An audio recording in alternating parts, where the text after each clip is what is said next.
project co-financed by the European Union through the LIFE programme.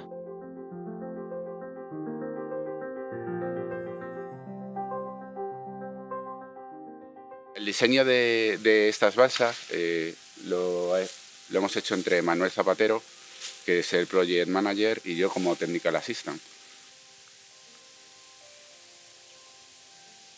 Se hizo aquí porque hay una granja de pollos que se tiene que lavar periódicamente. Entonces, ese agua de lavado, lo que estamos haciendo con ella es recogerla en estas balsas para ver el crecimiento, cómo puede funcionar el crecimiento de estas plantas. Uno de los soportes es de polietileno expandido, es reciclable al 100% y para trabajar con él ha sido bastante fácil. Está siendo un soporte que nos está dando buenos resultados para poder trabajar con él. En este caso, este tipo de soportes que se han introducido este año son un aglomerado de madera y de micelium de seta. Es 100% biodegradable. Ahora mismo es un soporte bastante caro. Y vemos cómo se han desarrollado los rizomas. Se hizo eso, se hicieron las balsas. Se ha podido ver que en la primera balsa está muy fuerte, en la otra va bajando un poquito y se nota que los nutrientes de la limpieza pues lo aprovechan muy bien los juncos. Lo primero es que es lógico, ¿no? Va cayendo lo primero, luego a la otra va cayendo menos y abajo ya se ve que el agua está más limpia, está casi limpia. En este caso el soporte es de poliestireno. El soporte de poliestireno en sitios donde no había movimiento de agua ha funcionado bastante bien. El hecho de que haya materiales distintos en las balsas tiene que ver con que se está investigando sobre el material, cuál es el material más apropiado para el sembrado y colocación de las cifas. El material negro que tenemos es polietileno expandido, es 100% reciclable y nos está dando muy buenos resultados a la hora de trabajar con él.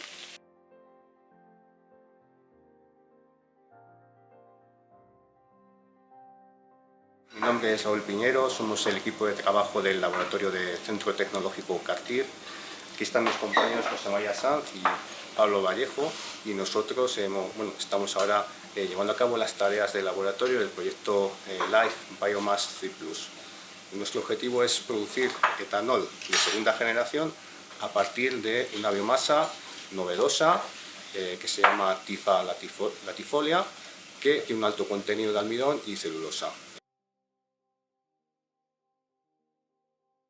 Trabajamos con la planta acuática Typha latifolia, que consta de dos partes principales.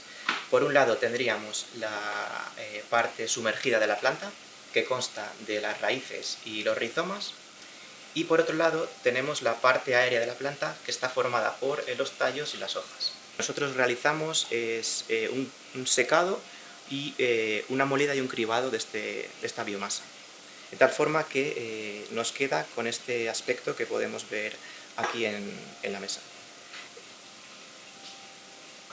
Pues ya con la biomasa ya triturada y seca, procedemos a todo lo que son etapas de lo que se llama el upstream del proceso.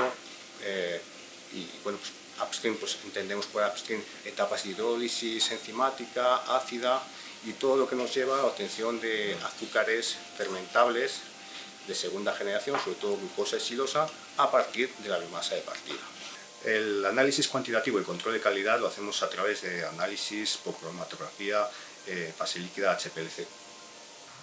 At Volterra we're also responsible for the replication activities. That means that we have to interest parties with contaminated water, highly charged with organic material, and help them to clean it.